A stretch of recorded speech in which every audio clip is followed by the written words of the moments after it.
Olá, queridos amigos, queridas amigas, uma boa noite para todos.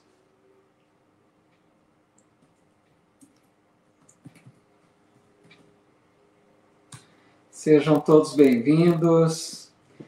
Hoje, dia 14 de outubro, e vamos dar sequência ao nosso estudo da obra Os Mensageiros, de André Luiz e Chico Xavier. Só acertando um detalhezinho aqui para a gente iniciar. Pronto, já deu certo. Esse estudo que nós realizamos às segundas-feiras, às 20 horas, nas minhas redes sociais, Paulo Eduardo Sampaio, Facebook e Instagram. E depois deixamos esses vídeos disponíveis em nosso canal no YouTube, que é Paulo Eduardo Sampaio também, para aqueles que quiserem buscar em outros dias, né? Fica o nosso abraço a todos, nossos votos de muita paz, rogando a Jesus, o nosso Mestre, que nos abençoe em mais esta noite de estudos. E o nosso abraço fraterno, nosso boa noite aqui às amigas e amigos que estão chegando já para acompanhar online conosco. A querida amiga e prima Diair Alguim. Tudo bem, Diair? Muito boa noite, muito bem-vinda.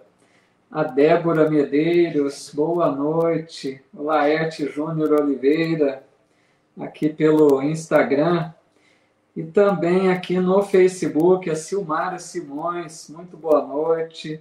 A Cida Baldan, a Bruna Souza, Irani Zucatelli Gaspar, a Márcia Lima, Maria Isabel Rubatino, lá de Carandaí, Minas Gerais, Arnilda Klettenberg, Rose Chaves, Margarida Pires, Solange Fontoura, a Zenaide de Assis Alexandre, querida amiga Zuleide Carvalho, também aqui conosco, e a todos que estão aqui para mais esta noite de estudo, de confraternização, porque esse grupinho nosso é um grupo de amigos, né, que estamos aqui sempre juntos, mesmo que não nos conheçamos pessoalmente, mas temos já aqui uma certa afinidade, né, em busca desse estudo, desse propósito de aprender mais com a doutrina e com o Evangelho de Jesus.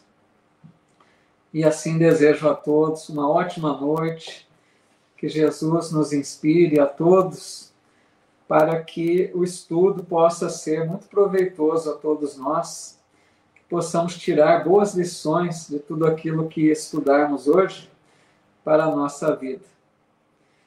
Regina Souza, aqui também chegando, o Antônio Luiz Sampaio, muito boa noite. E assim nós vamos, então, iniciar.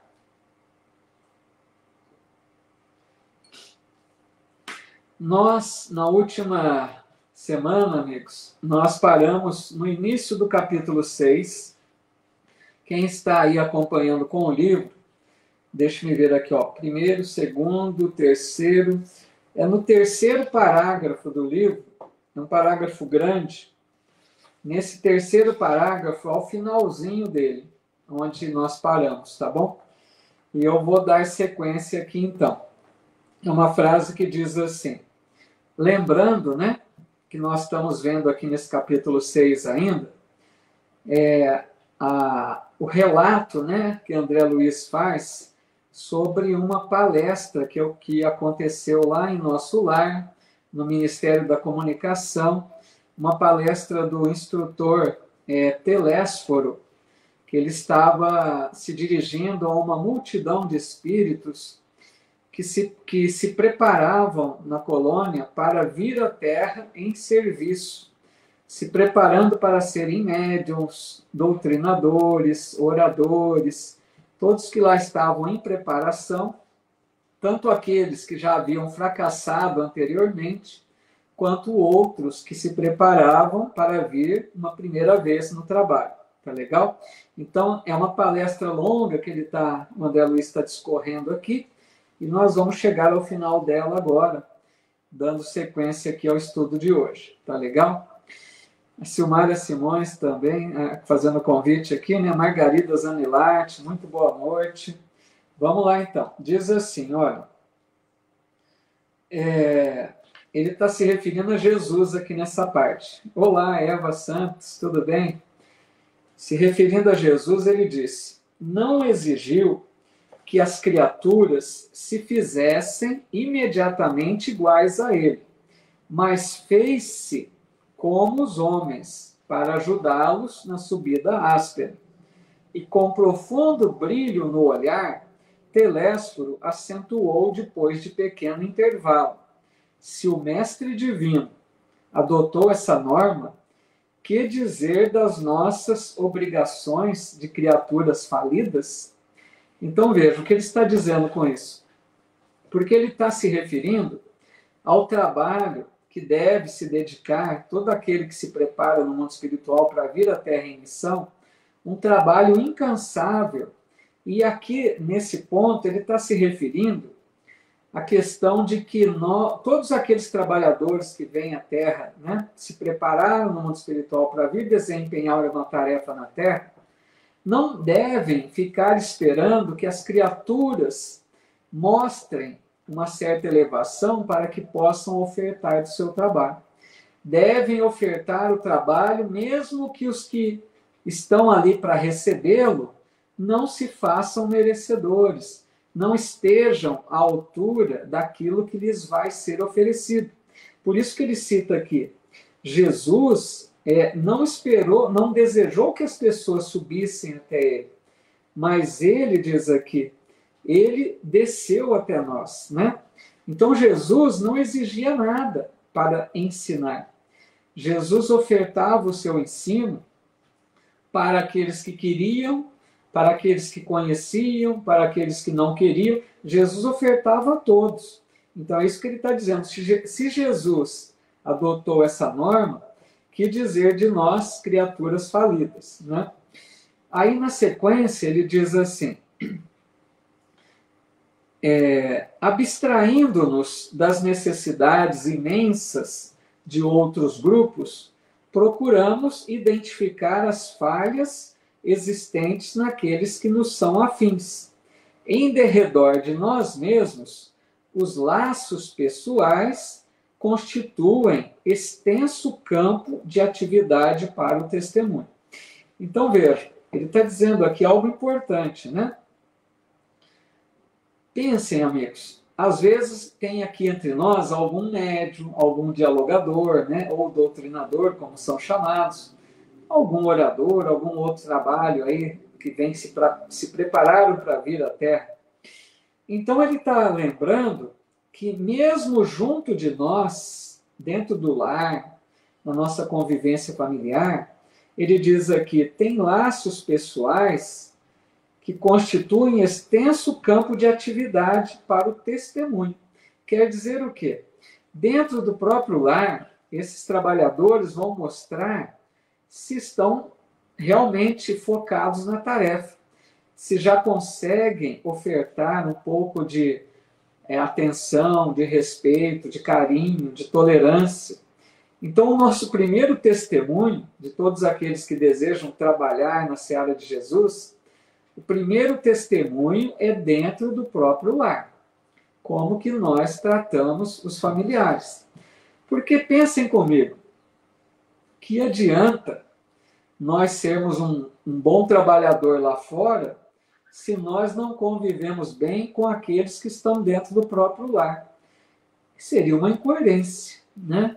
Como assim? Eu venho trabalhar na seara do Cristo e não convivo bem com familiares que estão aqui do meu lado? É isso, né? Aqui o Edson colocou, o lar é a melhor oficina. É bem isso. O lar é a melhor e a primeira oficina de trabalho, né? Nossa primeira oportunidade de desenvolver ou melhor, de mostrar, né, que estamos prontos para o trabalho é dentro do próprio lar, certo? Aí ele continua dizendo, cesse, né, ou seja, interrompa para nós outros a concepção de que a terra é o vale tenebroso. Olha que importante isso. Destinado a quedas lamentáveis, e agasalhemos a certeza de que a esfera carnal é uma grande oficina de trabalho redentor. Preparemo-nos para a cooperação eficiente e indispensável. Esqueçamos os erros do passado e lembremos-nos de nossas obrigações fundamentais. Aqui ele está dizendo o quê? Existe, né, entre nós espíritas uma tese, né, que diz, muitos repetem isso, que a Terra é um vale tenebroso, né? Um vale de sombras, de lágrimas, de dores. Nós sabemos que realmente é, né? Um lugar difícil. Ainda é um planeta desafiador, porque tem muitas, né? Tem muito... Aqui ainda está presente o mal, certo? Então existem expiações, crueldade, maldade, injustiças, né? Tudo isso acontece. Mas o que ele está dizendo para nós? Que não devemos ficar acalentando essa ideia de que aqui é um vale de lágrimas. Não olhar para a terra já pensando assim, aqui eu vim só para sofrer. Não, não devemos ter essa ideia. Mas ele está dizendo, agasalhemos a certeza de que a esfera carnal é uma grande oficina de trabalho. Essa é a ideia que nós devemos ter para com o planeta Terra que nos acolhe. Olhemos para o planeta com essa visão de que aqui é oficina de trabalho. Apesar de ser difícil, é oportunidade de trabalho. Para que a gente se predisponha ao trabalho confiando um pouco mais de que podemos realizá-lo a contento. Porque senão a gente pensa assim, aqui é só dores, lágrimas, dificuldade, não vai dar para fazer nada de bom, porque aqui é só para sofrer. Vocês entenderam? Então passa uma ideia um pouco pessimista, né? Então o que ele quer dizer é que a gente encare o planeta Terra com outros olhos, como uma oficina de trabalho. Certo até aqui, amigos? Deixa eu ver se tem algum comentário, que eu fui fazendo um comentário maior aqui, né? Não vi muito se teve alguma coisa que vocês deixaram. Boa noite para todos que chegaram aí no transcorrer. A Rafaela de Conto, o Gerson, Odete Oliveira, o Edson já tinha comentado, né? A Mônica Rovigatti, Dilma Garcia, que legal, quantas amigas e amigos, o José Carlos também, Luci Faria, que bom, viu? Fico muito feliz com a presença de todos vocês.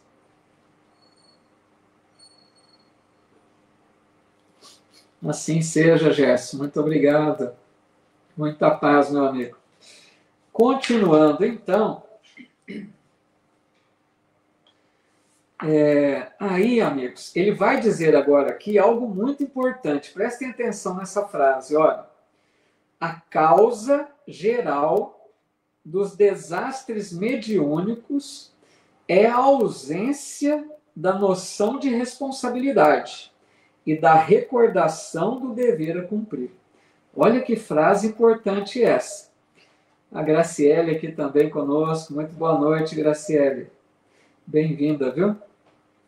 Então ele está dizendo a causa geral, né? Em geral. Por que que muitos médiuns fracassam na mediunidade? É isso que ele está dizendo.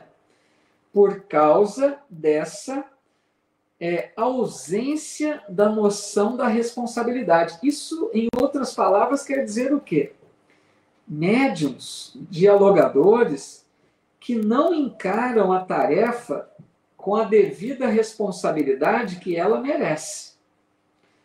São aqueles que não entenderam ainda a seriedade que é o compromisso mediúnico. Porque, vejam, amigos, muita gente diz assim, então eu sou obrigado a desempenhar a minha tarefa mediúnica? Não é obrigado. Onde está escrito isso na doutrina? Não está. Ninguém é obrigado a desempenhar tarefa nenhuma. Agora, o problema é, a partir do momento que abraça a tarefa, a partir do momento que se coloca à disposição para o trabalho, aí é outra coisa. aí considere a tarefa com responsabilidade. Porque existem médiuns que não levam a sério. Faltam das reuniões por motivos banais, né? Qualquer problema é motivo para não ir. Não se preparam para a tarefa, pelo menos no dia da reunião. Nós sabemos que o médium precisa ter uma certa disciplina para participar bem no dia da reunião, para que ele esteja em sintonia com os bons espíritos.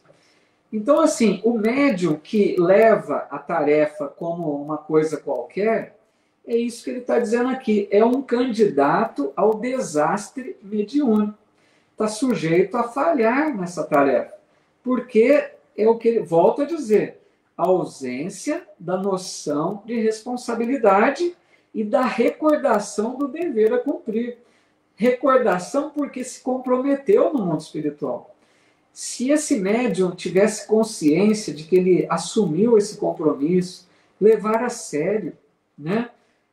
Tem que ter assiduidade, tem que ter disciplina. Lembrem-se que o Emmanuel, quando o Chico começou a tarefa, o Emmanuel pediu para ele 3 coisas que nós sabemos: disciplina, disciplina e disciplina. Então, para a gente ter uma ideia da responsabilidade que deve ser encarada a tarefa mediúnica, certo? E aqueles que não fazem assim, sujeitos ao fracasso, que é o que tem acontecido muito. Ele diz ainda, quantos de vós fostes abonados, olha só, abonados aqui por generosos benfeitores, que buscaram auxiliar-vos, condoídos de vosso pretérito cruel? Quantos?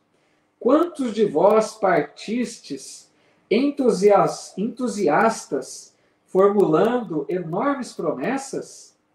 Entretanto, não soubestes recapitular dignamente para aprender a servir, conforme os desígnios superiores do Eterno.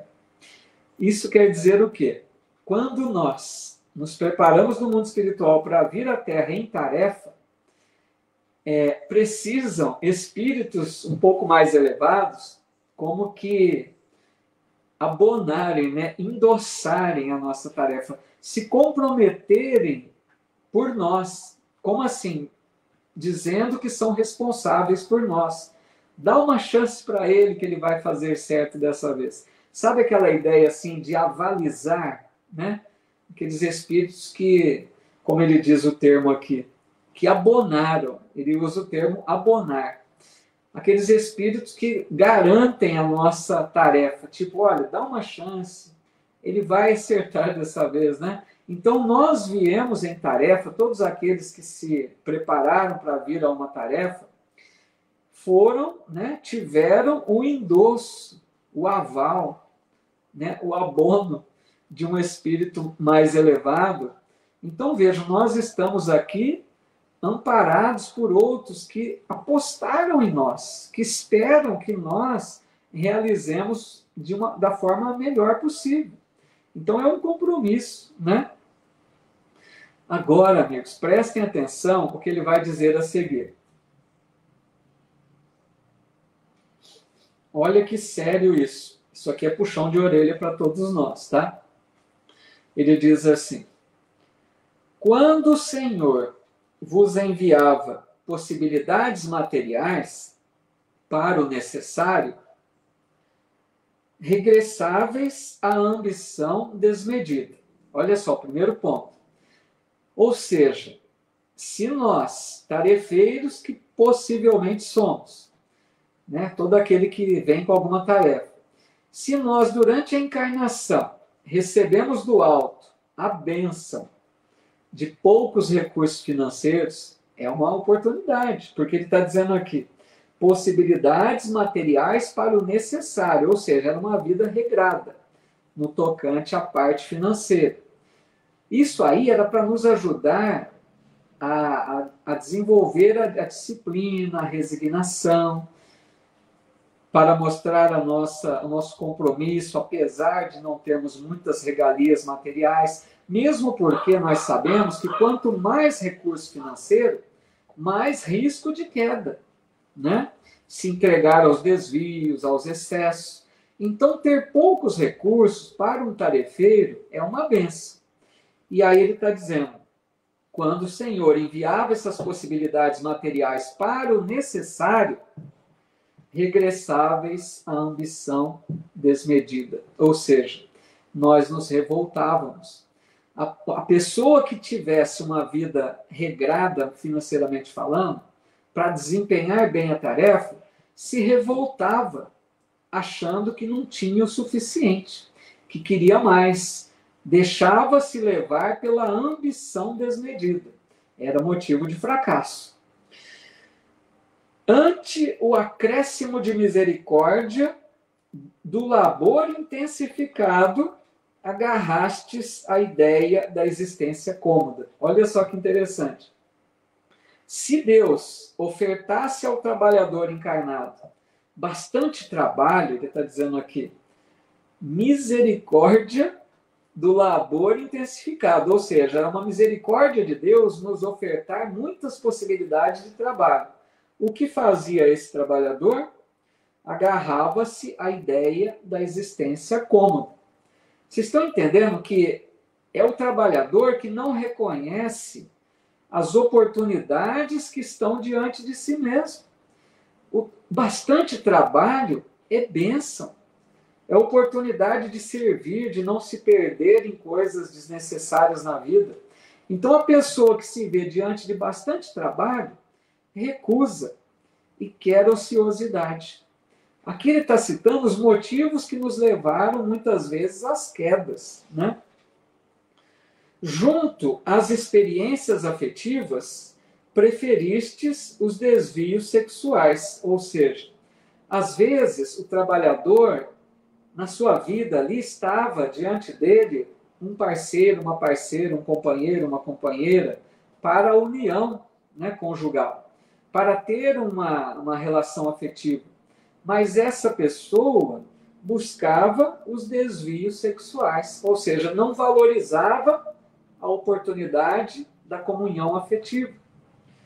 Ao lado da família, voltastes à tirania doméstica, ou seja, aquele que constituía a família virava um tirano dentro de casa.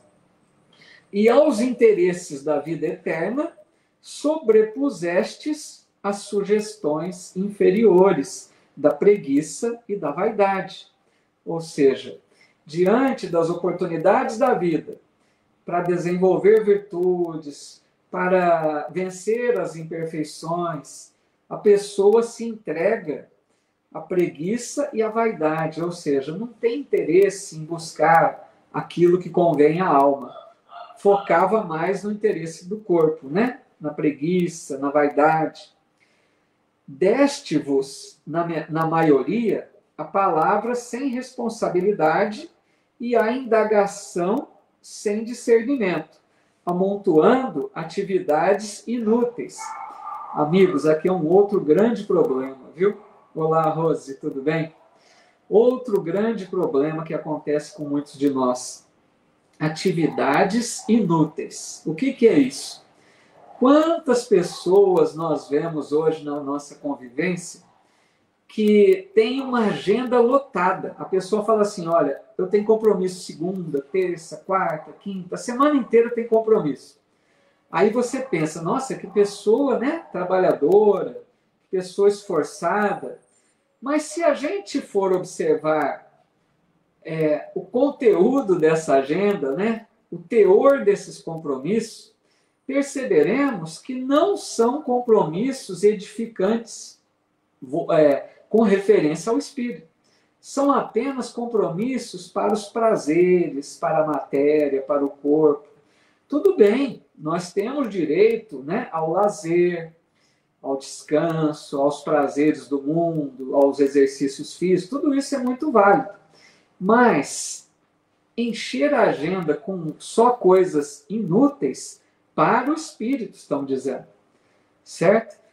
Porque essa pessoa vai alegar assim, mas essas atividades que eu tenho me proporcionam bem-estar, me proporcionam alegria, me proporcionam, né, boa condição de vida, tudo bem. Mas tudo isso voltado, às vezes, para o interesse do corpo, vocês estão entendendo? Não para os interesses da alma. Então, é isso que ele está dizendo. Quantas pessoas que têm muitas atividades inúteis. Aí ele diz, como médiuns, muitos de vós preferíeis a inconsciência de vós mesmos. Como doutrinadores, formuláveis conceitos para exportação, jamais para uso próprio.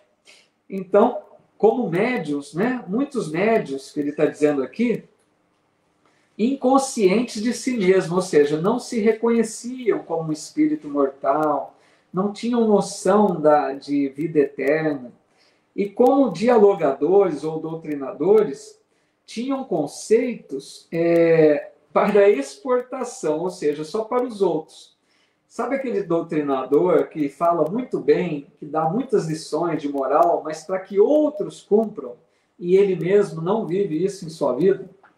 Por isso que um bom dialogador é aquele que vive aquilo que ele ensina, né? É muito fácil, porque a gente se lembra lá dos fariseus da época de Jesus. Os fariseus quem eram? Aqueles doutores da lei que ensinavam muito bem a lei. Cobravam dos outros, mas eles não faziam.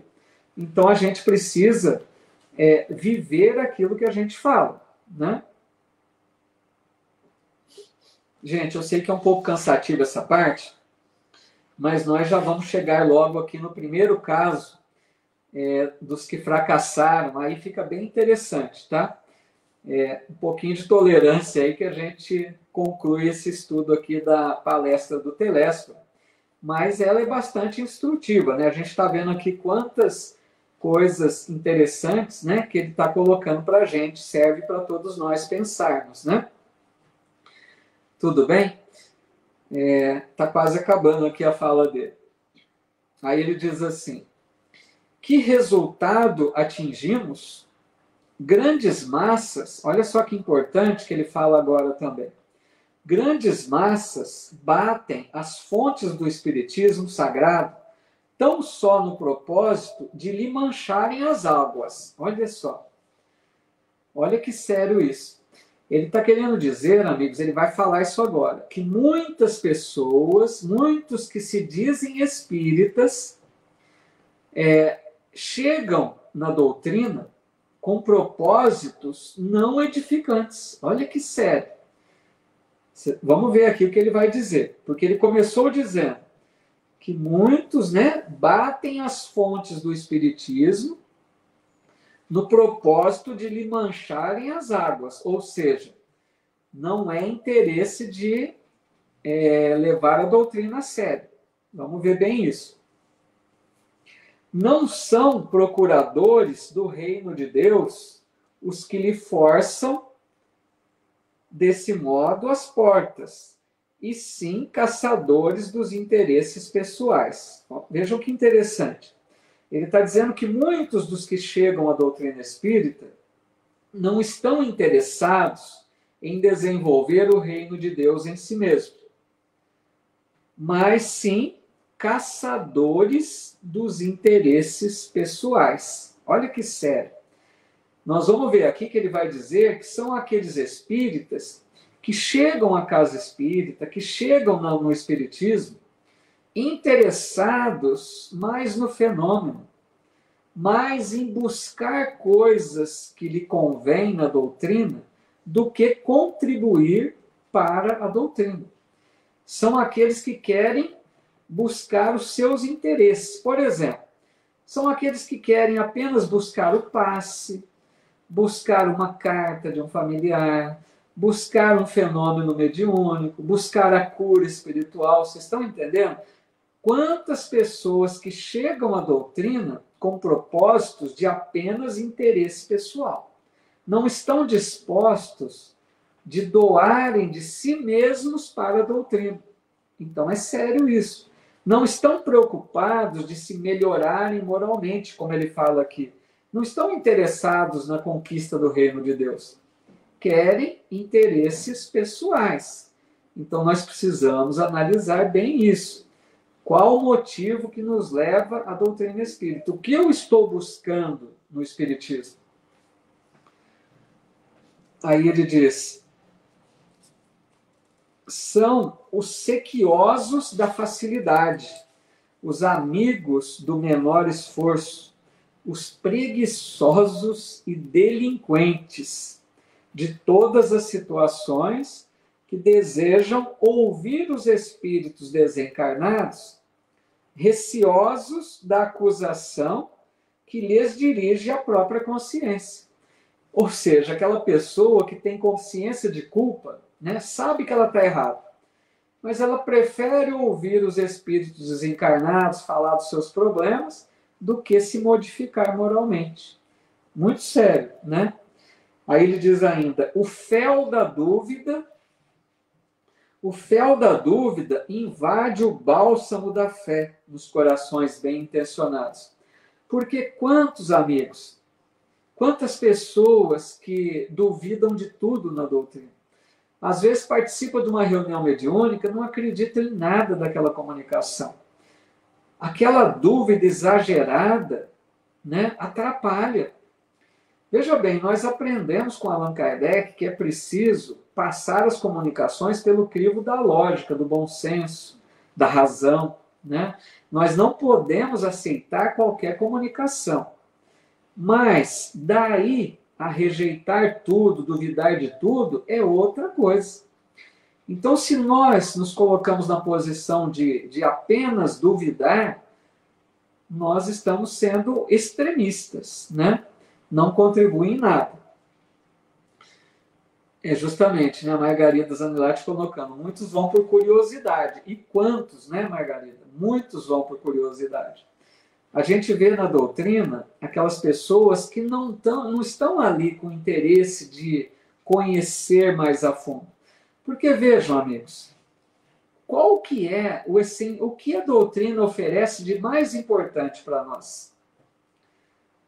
Não é o conteúdo moral, não é a parte filosófica e moral, religiosa, que nos propõe a nossa renovação moral? Ou será que são os fenômenos que a doutrina oferece? Então a gente percebe quantas pessoas, como a Margarida coloca, que vão ao centro, se dizem espíritas, mas apenas por curiosidade.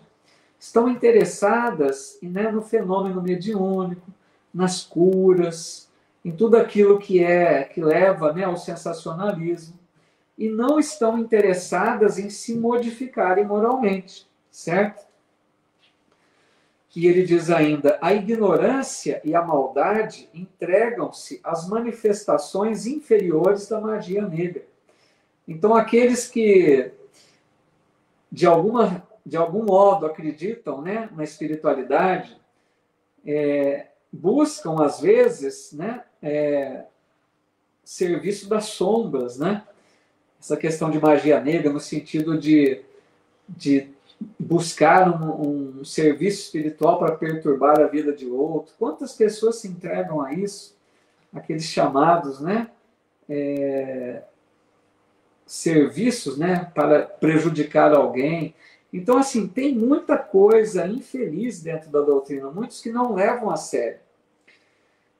Aí ele diz, tudo por quê, meus irmãos? Porque não temos sabido defender o sagrado depósito, por termos esquecido em nossos labores carnais que espiritismo é revelação divina para a renovação fundamental dos homens. Então, aqui, abraçar a doutrina espírita, amigos, é um compromisso sério. A doutrina espírita é doutrina do Cristo, não é uma brincadeira isso, né? Então, se nós nos dizemos espíritas, precisamos analisar que espíritas somos. Se nós já entendemos o principal da doutrina, se nós já nos dedicamos a conhecer mais a fundo, se nós já colocamos os postulados espíritas em nossa vida, é isso que nós temos que perceber, né? Porque ele está dizendo aqui, não temos sabido defender o sagrado depósito. É um depósito que a misericórdia divina coloca em nossas mãos, para que a gente possa honrar essa dádiva recebida. Nós somos agraciados com essas revelações espirituais para que a gente viva, né, a vida mais voltada para o propósito divino. Tudo bem até aqui, pessoal? Tá meio cansativo, né? Tá dando para acompanhar direito?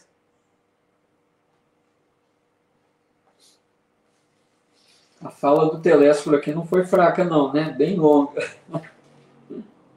Estou tentando aqui dar uma descontraída um pouco, mas é difícil, né? Tem muita coisa que ele está colocando, né? Mas mais um pouquinho aqui a gente conclui e aí nós vamos começar o primeiro caso, que é do Otávio. Tá legal? Vamos ver se a gente consegue chegar aqui. Obrigado, Débora. A Débora sempre apoiando aí, né? Tá bom, Arnilda, obrigado. É que não tem jeito, né? A gente está lendo na sequência, não dá para pular, né? Vamos ler na sequência toda aqui. Mas está acabando já essa parte. Bom, aí ele diz assim. Deixa eu ver aqui quem. A Azuleite está colocando, está tudo bem esclarecido, legal. A Irani também. O Ailton Cosmo está dizendo: o pior é que generalizam em muito. E acredita a doutrina espírita, esse tipo de coisa, que não conhece, tem até medo de ir a uma casa espírita. Então, tem tudo isso, né, Ailton? Tem muitos que não têm noção, né, do que é o espiritismo. Muitos até que criticam também por desconhecimento. Legal, obrigado, Margarida. A gente precisa, né, amigos, conhecer a doutrina para compreendermos a importância dessa bênção. É a doutrina do Cristo, né? É o Consolador prometido por Jesus, mas nós precisamos conhecer para poder realizar o melhor, certo? Ele diz assim: contudo, não abandonemos nossos deveres a meio da tarefa. Voltemos ao campo, retificando as semeaduras. Ou seja, ele está falando com aqueles que erraram, né? Que já tiveram outras encarnações, não agiram bem. E ele, como se dissesse, não desanime, né? Vamos continuar. Voltemos ao trabalho. O Ministério da Comunicação vem incentivando esse movimento renovador. Necessitamos de servidores de boa vontade, leais ao espírito da fé. Não serão admitidos os que não desejarem conhecer a glória oculta da cruz do testemunho, nem atendem aqui os que se aproximem com objetivos diferentes. Olha que interessante isso que ele está dizendo aqui. Não serão admitidos os que não desejarem conhecer a glória oculta da cruz. Qual que é a glória oculta da cruz? Isso é muito sério, amigos. Já pensaram nisso? Quando Jesus foi crucificado, o Emmanuel tem até uma lição, que eu não vou me lembrar qual é, mas lembro mais ou menos como ele fala. O Emmanuel fala que, um pouco distante dali do Calvário, alguns romanos bebiam, né, comemoravam ali, enquanto Jesus estava sendo ali esperando a morte na cruz. Ali, alguns metros de distância dali do Calvário, né, os romanos comemorando, bebendo vinho, e nem desconfiavam, diz Emmanuel, que a poucos metros dali onde estavam, uma luz imperecível acenderia ali no Calvário para todo sempre. Porque o testemunho de Jesus na cruz foi a lição maior. Porque nós, quantas pessoas pensaram, né? Quantas pessoas imaginaram que Jesus foi um derrotado? Porque morreu, né, na pior forma de morte, que era a crucificação. Foi crucificado entre dois ladrões, foi escarnecido, foi zombado, foi ridicularizado. Muitas pessoas poderiam pensar que a missão de Jesus fracassou. Mas, amigos, a disciplina, não é a disciplina, a questão de fazer a vontade do Pai. Jesus honrou a tarefa até o fim. Se ali naquela hora o que esperava ele era a cruz, ele se submeteu. Porque pensem comigo, Jesus tinha poderes, se ele quisesse, ele saía dali. Ele não fez tanta coisa pelos outros, coisas maravilhosas. Se ele quisesse, ele não sofreria a morte na cruz. Ele deixaria ali sem que nem percebesse. Se tornaria invisível, se transportaria de um lugar para outro. Ele tinha poderes, né? Mas diz Emmanuel que a partir do momento que Jesus é preso, ele não usou nenhum poder em seu favor. Ele submeteu-se aos desígnios divinos. Se o que esperava era a morte na cruz, vamos em frente. E ele deixou a lição de maior amor por nós, doando-se ao extremo do sacrifício para nos ensinar o caminho do amor verdadeiro. Que muitas vezes o amor na terra exige esse preço alto, porque o amor ainda não é compreendido na terra. Muitos que vieram em missão de amor receberam em retribuição a ingratidão, receberam até a morte, né? Então Jesus, como Emmanuel diz aqui, os servidores que quiserem trabalhar nessa causa não serão admitidos se não desejarem conhecer a glória oculta da cruz.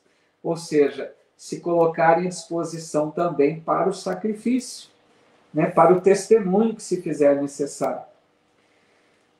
A Silmara Simões colocando, né, cumpriu o propósito como um ser humano comum, justamente, né, não usou de poderes nenhum, como a Lucy coloca, poderia voar, né? Poderia, Jesus poderia qualquer coisa, né? Ele dominava a matéria como ninguém, mas não usou nenhum poder, né, especial em seu benefício próprio. O Ailton está dizendo, pensem na consciência desses crucificadores, né? Como ficou o despertar do erro cometido. Pois é. Quantos, né? Muitos desses, né, Ailton, já se arrependeram, já se redimiram.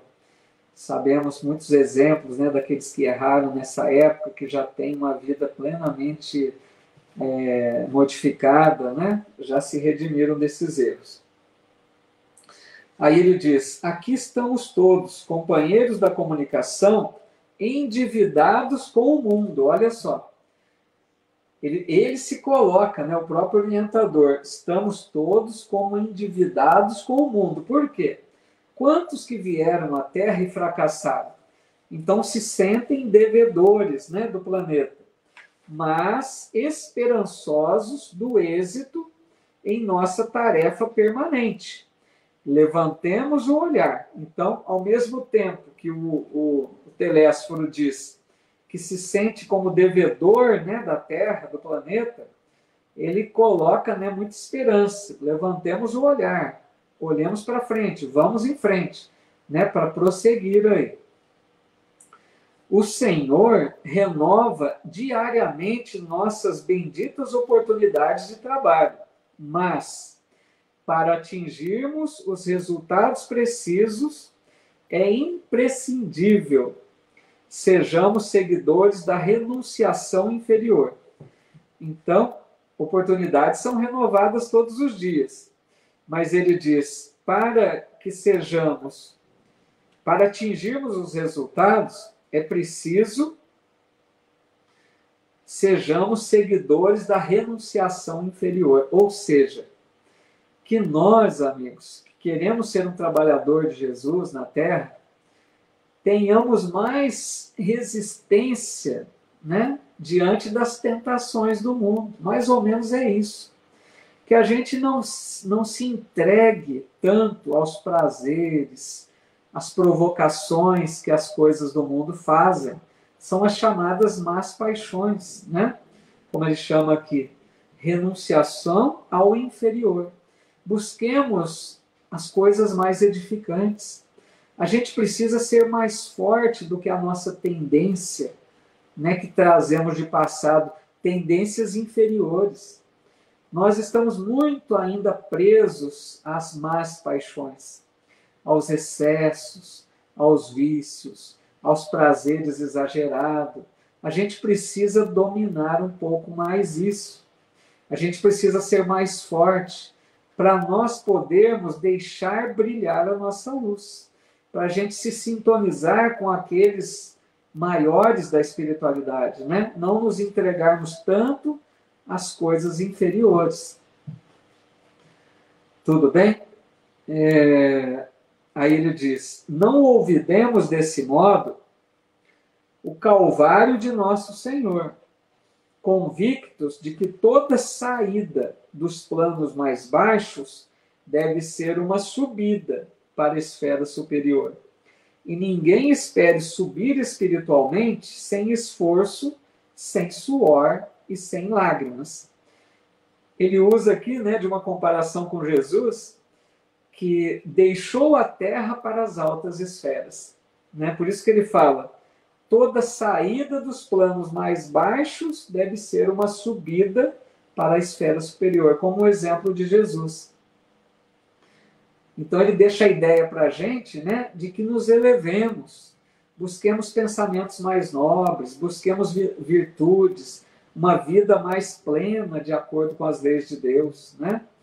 E ele diz: ninguém espere subir espiritualmente sem esforço, sem suor e sem lágrimas. Para a gente se elevar, amigos, é preciso isso. Suor, né? Esforço, muitas vezes lágrimas, sacrifício. Não é caminhando entre as flores.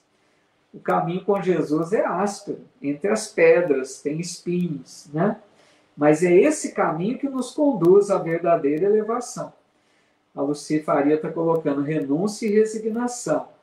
Isso mesmo, Luci, muito bom. Bom, aí acabou aqui a palestra do Telésforo, então, tá? Isso mesmo, Margarida está colocando uma purificação das coisas materiais. É bem nesse sentido, né? E o Ailton está colocando: é como tentássemos subir uma montanha íngreme, como o Everest. Bom exemplo, é isso mesmo. Trabalhar com Jesus é subir uma montanha mesmo, né? Não esperemos comodidade, facilidades. Por que é difícil, amigos?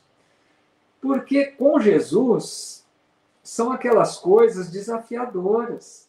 É o perdão, é não revidar, é tolerância com aquele que é áspero, que é agressivo, é desejar o bem para aquele que nos faz o mal. Não é difícil isso? É nesse sentido que caminhar com Jesus é como subir uma montanha. É desafio, tá? Então a gente precisa escolher: eu quero esse desafio ou eu quero continuar com a minha vidinha tranquila, sem problemas, né? Não quero saber de perdoar, não. Cada um com a sua vida. Se a gente escolhe esse caminho mais fácil, como que a gente vai esperar elevação espiritual, né? Se nós queremos crescer espiritualmente, está na hora, amigos, de abraçarmos o desafio maior, né? Isso mesmo, Luci. Você coloca aqui também: é a porta estreita. Muito desafiador, né? Porta estreita, o que é? É o mais difícil, né? Não é a porta larga das perdições. É a porta que nos leva realmente a uma condição melhor, mas é preciso renunciar a tudo aquilo que até hoje a gente gostou. Porque, entendamos, amigos, nós estamos vindo de um passado de várias reencarnações, acostumados com a ociosidade, acostumado com o prazer, com o luxo, acostumado com as vantagens, né? Ter privilégios. A gente sempre gostou disso, tenhamos a certeza. Agora, com a doutrina espírita e com o evangelho muito mais claro, porque a doutrina explica o evangelho com detalhes, nós somos convidados a uma outra postura, vocês estão entendendo? Então, se nós erramos até hoje, a partir de agora, devemos buscar uma vida nova. Por isso que se fala tanto em vencer o homem velho para construir o homem novo. É nesse sentido. Chega de viver daquela mesma forma de sempre, de sobrepor-se, de poder, de honra, de glória. Nós agora devemos buscar seguir com Jesus. Esse é o caminho da verdadeira felicidade e da elevação, tá? É isso mesmo, Rafael Ducati, sair da área de conforto. Muito bem colocado. Margarida também fala, tirando proveito de tudo. Pois é. Vocês não concordam comigo? Nós provavelmente, né, eu não estou relembrando da minha reencarnação passada, mas provavelmente nós, em maioria, agíamos assim. Né? Era o comum. Até hoje, quantos que vivem em busca do poder, das honras, da glória, hoje, né, convivem conosco, pessoas que buscam isso. Mas nós, que já estamos tendo contato com o Evangelho e com a doutrina, somos convidados a algo mais. Olha que bonito que o Edson coloca aqui. Pegar a sua cruz e seguir a Cristo com o nosso Calvário. Que bonito, Edson. Muito legal. Por isso que Jesus disse, né? Aquele que quiser vir após mim, negue-se a si mesmo. Tome sua cruz, como diz o Edson, e siga-me. É esse o desafio, né, amigos? Bom, aí aqui terminou a palestra do Telésforo, né? Até que, enfim, uma palestra longa, lógico, que foi muito, né, produtiva, muito importante. É que fica um pouco cansativo aqui ficar lendo, né? Mas aí ele diz assim, o André Luiz, nesse momento, cessou a preleção de Telésforo, que abençoou a Assembleia, mostrando o olhar infinitamente brilhante e aceitando em seguida o braço de Aniceto para afastar-se. Então terminou, abençoou a todos e se dirigiu com o Aniceto, né? Deixou ali o recinto.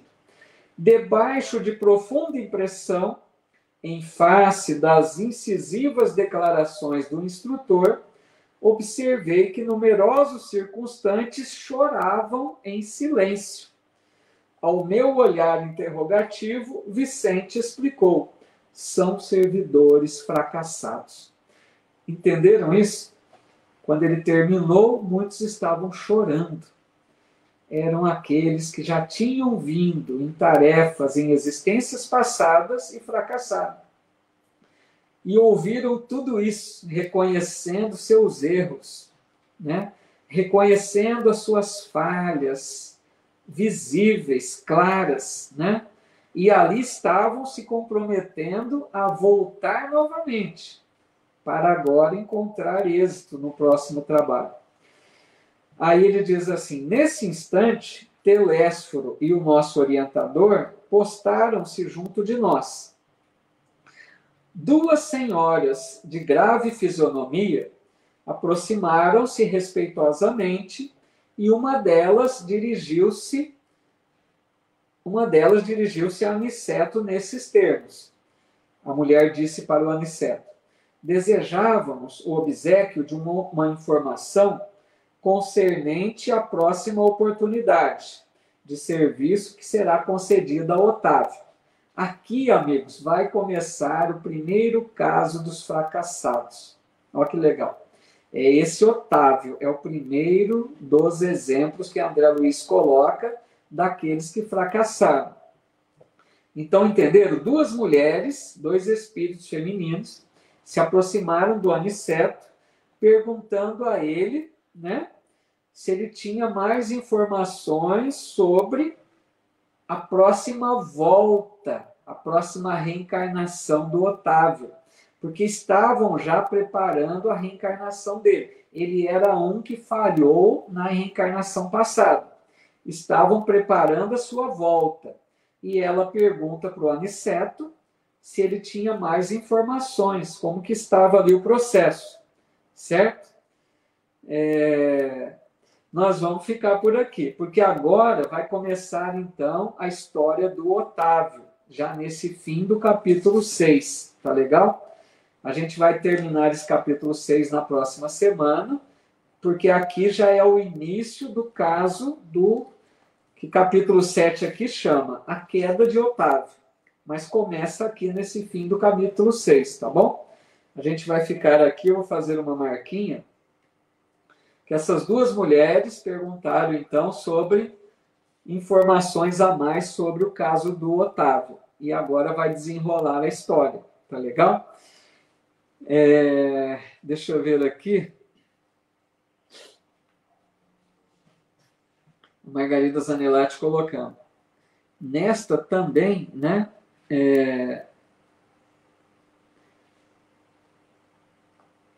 Como ela diz, né? Como apesar de ter conhecimentos da doutrina, mesmo conhecendo às vezes, ainda me pego praticando certas atitudes incorretas. Pois é, Margarida, isso é comum em nós todos, né? Isso que a Margarida coloca, nós temos consciência e ainda erramos, né? É muito comum. Mas por isso que a gente precisa estar bem atento, né, Margarida e amigos, para que esses erros ocorram o menos possível. Lógico que a gente vai continuar errando. Nós ainda somos criaturas imperfeitas. Mas o nosso propósito maior é errar o menos possível. Colocar mais as lições do Evangelho e da doutrina em prática. Certo? É isso aí, Edson. Cenas do próximo capítulo. Fica aí no suspense agora para o caso do Otávio, que é o primeiro caso dos fracassados. Tá legal? Então, assim a gente encerra aqui por hoje. A Zaida está colocando aqui a consciência falando, nos cutucando. Pois é, consciência é o que nos cobra aí, né, Zaida? Que legal. A Ana Lúcia falou que assistiu o filme de novo, né, para dar uma atualizada. Eu também preciso rever esse filme, que o filme é bem, né, dinâmico, tem muitos detalhes ali. Eu vi só no cinema, preciso rever também. O Edson Fukuta está colocando, teremos oportunidade de reparar os erros, fiquemos atentos. É isso aí, né? Nos observemos um pouco mais, né, amigos? Então, eu quero agradecer a todos por mais esta oportunidade juntos. Lembrando que quarta-feira voltamos lá com o estudo do Evangelho, que não tivemos na última semana, né? Porque fizemos aquela live, ficou no lugar do Evangelho. Então, na próxima quarta, vamos dar prosseguimento ao Evangelho de Mateus, quarta-feira, às 20 horas. Tá legal? A Débora aqui, Medeiros, colocando excelente estudo. Obrigado pela aula, irmão Paulo. Muito obrigado, viu, Débora? A Débora está aí conosco também, sempre acompanhando. Parabéns pelo teu interesse, Débora. Muito bom. Pessoal aqui do Face, deixando seus cumprimentos, sua mensagem. A Silmália dizendo que tem que assistir umas 10 vezes o filme, né? Pois é. O filme tem muitos detalhes rápidos ali, né? Troca de cena, muita coisa. É bom ver de novo mesmo, mais vezes, né? Para pegar melhor. A Zuleide dizendo que amou a live, né? Então, essa live foi muito boa mesmo, né, Zuleide? Fizemos na quarta-feira passada, lá no grupo Sheila, né? 4 pessoas ali participando juntas. É legal porque fica bem dinâmico, né? Está lá disponível, se alguém quiser ver, basta acessar no YouTube, Grupo Sheila, tá? De Belo Horizonte. Tem na minha, eu compartilhei também no meu Facebook, se alguém quiser ver depois, tá legal? Obrigado, Zuleide. Então, foi uma oportunidade a mais. Então, na próxima quarta, voltamos com o nosso Evangelho de Mateus, tá legal? Desejo a todos muita paz, que Jesus abençoe a todos os lares desse planeta que estão carentes de paz, de amparo, que os bons espíritos amigos possam visitar esses lares, acalmando esses irmãos que enfrentam expiações mais difíceis.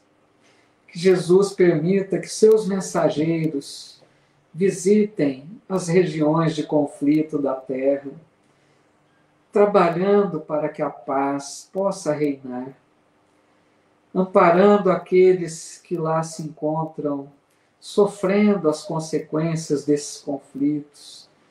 Que Deus tenha piedade de todos, dê o amparo, dê assistência.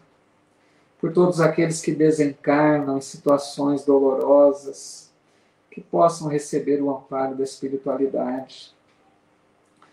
Peço também pelos irmãos suicidas, quanto que padecem muitas vezes pela sua má escolha de tirar a própria vida. que essa nossa vibração possa chegar a algum desses irmãos, como uma luz que seja, luz pequenina que mostre a eles um pouco de esperança, mostrando que não terão apenas essas dores pela frente, que é uma fase, que isso vai passar. Que Deus nos abençoe a todos, o nosso lar, a nossa família, para que mantenhamos-nos em paz, com bons relacionamentos, aprendendo a conviver pacificamente. E que possamos nos reencontrar aqui na próxima semana, também na próxima quarta-feira, dando sequência ao outro estudo. E assim vamos aprendendo com essa doutrina, com o Evangelho de Jesus. Que Deus nos abençoe, que Jesus nos ilumine e nos envolva a todos em sua santa paz. Que assim seja.